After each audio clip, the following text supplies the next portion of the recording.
You're seeing the headlines everywhere. A new trade war is erupting over electric vehicles. The European Union is hitting Chinese-made EVs with tariffs as high as 40%. The United States has already built what they call a 100% tariff fortress. The news cycle is completely filled with these stories. It's BYD versus Volkswagen. It's Tesla versus the world. It's a high-stakes drama playing out on the global stage. But what if I told you none of that really matters? What if this entire noisy political fight over tariffs is just a shiny object? A distraction?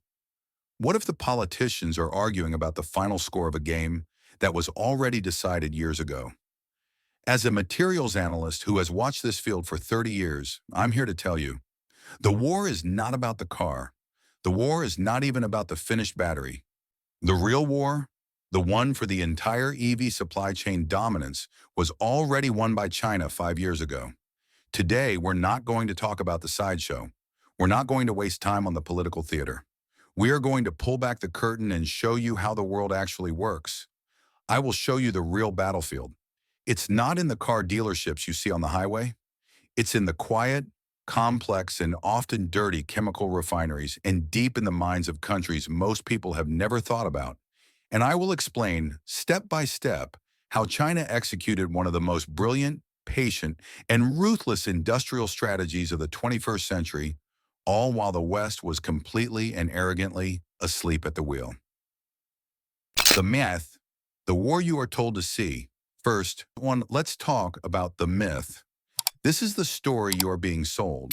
It's the narrative that politicians and the media want you to focus on. The myth is that this is a war of car versus car.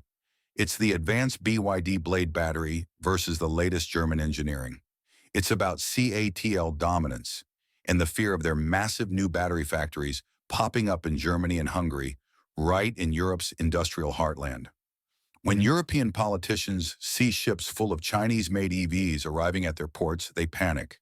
You heard it in the original analysis. They are terrified of losing their home turf. Their entire industrial identity, built for a century on the automobile, is under direct threat. So what is their response? Their response is tariffs. Their response is anti-subsidy investigations. Their response is to build a wall. They think that if they can just stop the final product, that finished car or that finished battery, that they can win. They think they are protecting their auto industry.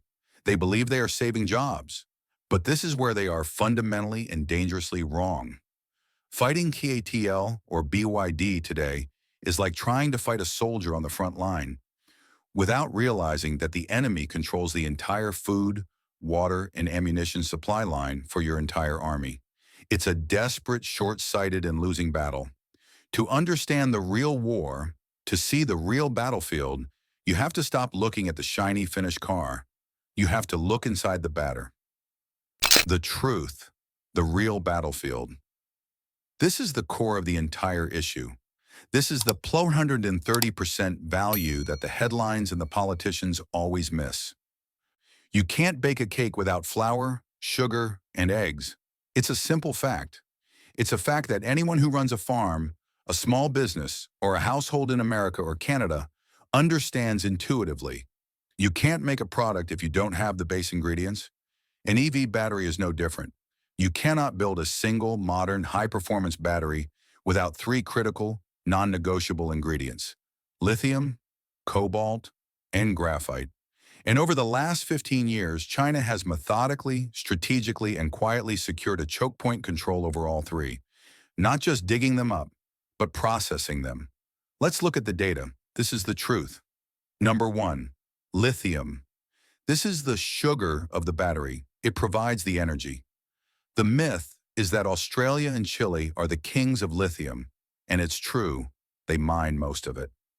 They dig the raw ore, the spodumene, out of the ground. But you cannot dump raw lithium ore into a battery. It's useless. It has to be processed. It has to be refined into battery-grade lithium hydroxide or lithium carbonate.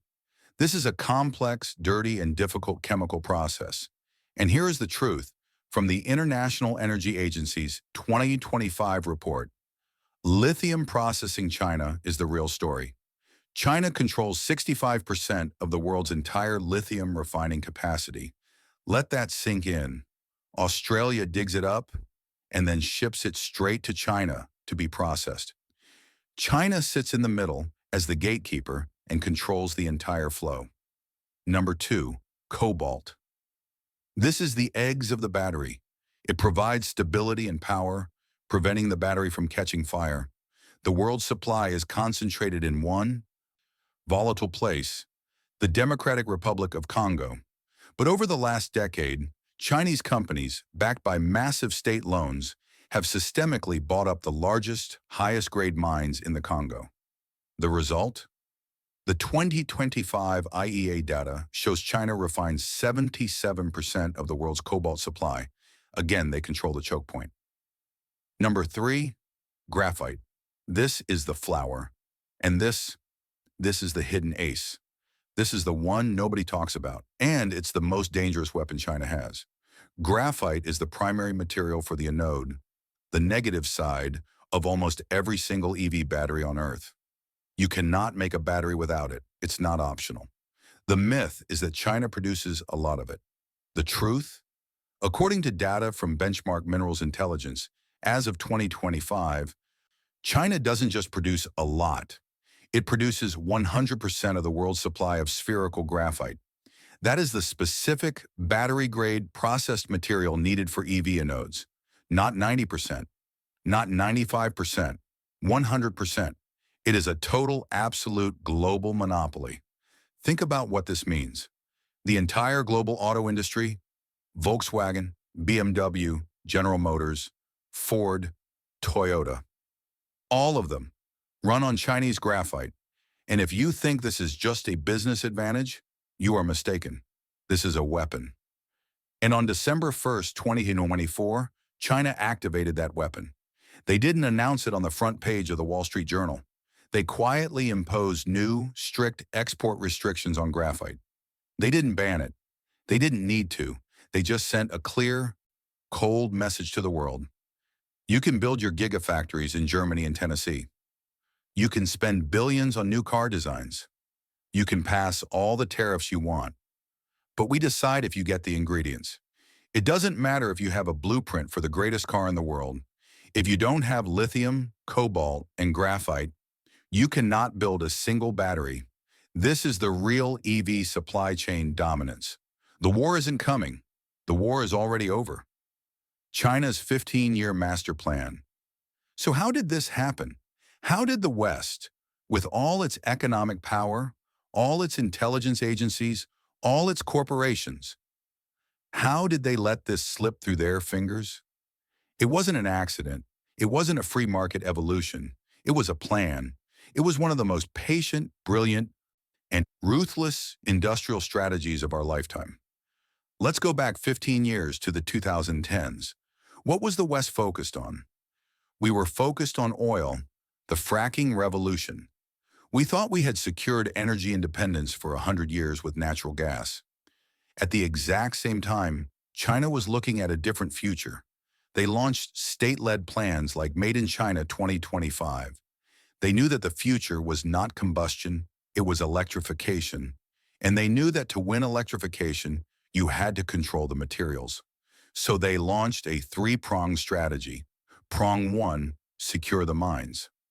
While Western companies were focused on quarterly profits, Chinese state-owned companies were given a different mandate: secure resources, at any cost. They sent their engineers and bankers all over the world. They bought lithium mines in South America. They bought cobalt mines in Africa. They didn't care about the short-term profits. They cared about the long-term China raw materials control. Prong 2, own the dirty work. This is the part the West forgot or willingly gave away. Refining these materials is a messy, chemically intensive industrial process. It creates pollution. It's difficult. While Western nations, including the US and Canada, were shutting down refineries and chemical plants because of strict environmental regulations, China was building them on a massive, unprecedented scale. They were willing to take on the environmental cost in exchange for absolute strategic dominance. They let the West outsource its pollution, and in doing so, the West outsourced its entire industrial future. Prong 3. Innovate at home. China didn't just want to control the materials, they wanted to control the final product. So they poured billions into a protected home market. They subsidized research and development. They funded their universities and their tech champions. And out of that protected ecosystem, giants emerged. CATL dominance is not an accident. The BYD blade battery is not an accident. They are the capstones of a 15-year plan built on a foundation of refined minerals that no one else has. And this strategy wasn't just for batteries. It was for the entire car. The electric motor in an EV runs on high-power, permanent magnets. Those magnets are made from rare earth minerals China. And guess what? China controls 90% of the refining for those too. They control the batteries, and they control the motors. By 2025, when the EU and the US finally woke up and decided they wanted their own supply chains, they made a terrifying discovery. They had no mines, they had no refineries, and they had no expertise. According to the International Energy Agency, the average time it takes for a new mine to go from discovery to production is 16.5 years, 16 and a half years. Even if we started today, we are over a decade and a half behind. You cannot close a 16.5-year gap with a tariff. China didn't just get a head start, they lapped us. A final warning to North America. So let's go back to those tariffs in Brussels. Do you see the panic now? Do you see the desperation? Europe's tariffs are not an act of strength. They are a sign of total strategic failure. The battery technology war is not about the finished car. It's about the ingredients. And while the West is busy arguing over the price of the final cake, China owns the farm. They own the flour mill, and they own the sugar refinery. They control the entire industrial food chain, from the ground to the garage. And if you are sitting in America or Canada, this is not a foreign problem. This is a direct and present threat to our own auto industry. The United States Geological Survey's 2025 report, that's our government. That report states that the U.S. is 100% dependent on imports for the battery-grade graphite we just talked about. 100%. We do not produce any of it. So when China restricts graphite exports, as they did last December, it isn't a warning to Europe. It's a warning to us. It's a clear message that our own factories in Michigan, Ohio, and in Ontario, they only operate with Beijing's permission. This brings us to the final, hard question. The US and Europe are fighting over the price of the final car, but China already owns the entire supply chain that builds it. Do you believe the West can ever build its own independent EV supply chain? Or is this a permanent, fundamental shift in industrial power? Let me know your thoughts in the comments. And while Brussels is busy taxing the outside of the car, China has a complete stranglehold on the inside. But there is one new technology that could change all of this: solid-state batteries. A miracle battery that doesn't use graphite. In our next video, we'll investigate if this miracle technology, future of solid-state batteries, is the West's last hope to break the chain, or if it's already too late. Click the video on your screen to watch.